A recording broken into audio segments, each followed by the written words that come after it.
السلام علیکم ورحمۃ اللہ وبرکاتہ۔ فیق اسلامک کورس میں آپ کا استقبال کرتا ہوں۔ آپ کے سامنے حاضر ہوں کچھ نئے سوالوں کے ساتھ۔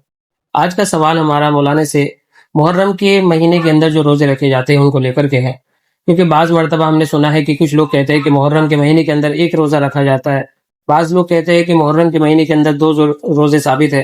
تو آئیے اس کے بارے میں جانتے ہیں کہ اصل کیا ہے، ایک روزے رکھنا افضل ہے یا دو روزے رکھنے چاہیے؟ اللہ کے نبی صلی اللہ علیہ وسلم کا ایک روزے رکھنے کا عمل ہے یا دو روزے رکھنے کا عمل ہے؟ آئیے اس کو جانتے ہیں مولانا سے۔ جی عبد القادر بھائی، یہ بھی جیسا کہ میں نے پچھلے سوال میں بتایا کہ آپ صلی اللہ علیہ وسلم جب مکہ سے مدینے کی طرف ہجرت کر کے گئے تو وہاں اللہ کے نبی صلی اللہ علیہ وسلم نے دیکھا کہ عاشورہ کا روزہ یہود بھی رکھتے ہیں، اور یہود اس نسبت سے روزہ رکھتے تھے کہ حضرت موسیٰ علیہ السلام کا وہ واقعہ آپ نے بہت سنا ہوگا کہ جب فرعون کا لشکر موسیٰ علیہ السلام کے لشکر کے پیچھے گیا اور حضرت موسیٰ علیہ السلام نے عصا مبارک دریا پر مارا، اس میں راستے بن گئے، تو 10 محرم کا دن تھا۔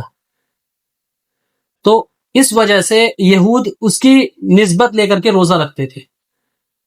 تو جب آپ صلی اللہ علیہ وسلم کو اس کا علم ہوا کہ یہود بھی روزہ رکھتے ہیں، تو آپ صلی اللہ علیہ وسلم کو یہ گوارا نہ ہوا کہ ہمارے ان سے مشابہت ہو رہی ہے، اسی لیے اس مشابہت سے بچنے کے لیے اللہ کے نبی صلی اللہ علیہ وسلم نے صحابہ کرام رضی اللہ عنہم اجمعین سے فرمایا کہ چونکہ یہود بھی اس روزے کو رکھتے ہیں تو ہم آئندہ سال سے اس کے ساتھ میں ایک اور روزہ ملائیں گے، یعنی ایک تو عاشورہ کا روزہ ہو گیا، یعنی 10 محرم کا روزہ، 10 محرم کے روزے کے ساتھ ایک اور روزہ ہم ملائیں گے، اور انشاءاللہ آئندہ سال ہم دو روزے رکھیں گے۔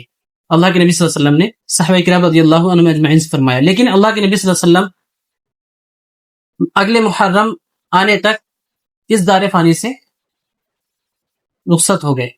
تو صحابہ کرام رضی اللہ عنہم اجمعین نے آئندہ سال اس بات کو ذہن میں رکھا اور انہوں نے اس کے ساتھ میں 2 روزے رکھے، یعنی عاشورہ کا روزہ بھی رکھا اور اس کے ساتھ میں 9 محرم کا روزہ ملایا، یا اسی طریقے سے 11 محرم کا روزہ ملایا۔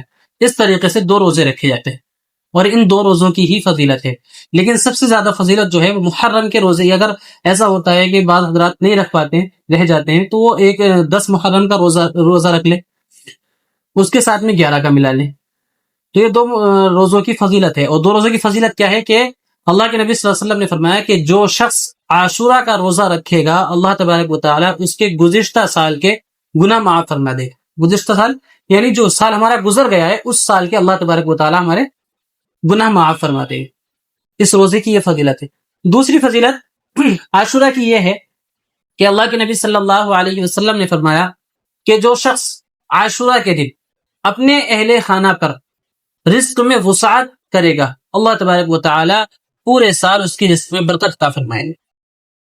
یعنی اس دن، یعنی عاشورہ کے دن ہمیں اچھے سے اچھے اہل خانہ کے لیے پکوان بنانے چاہیے، اچھے سے اچھا، یعنی جتنی زیادہ وسعت ہو اپنے اندر اتنی زیادہ ہمیں اپنے اہل خانہ کے اوپر وسعت کرنی چاہیے۔ تو جتنی زیادہ ہم وسعت کریں گے اللہ تبارک و تعالی سال ہر سال اس کی برکت ہمارے اوپر نازل فرماتا رہے گا۔ تو یہ اللہ کے نبی صلی اللہ علیہ وسلم نے فرمایا کہ عاشورہ کے دن اہل خانہ پر بھی وسعت کرنی چاہیے۔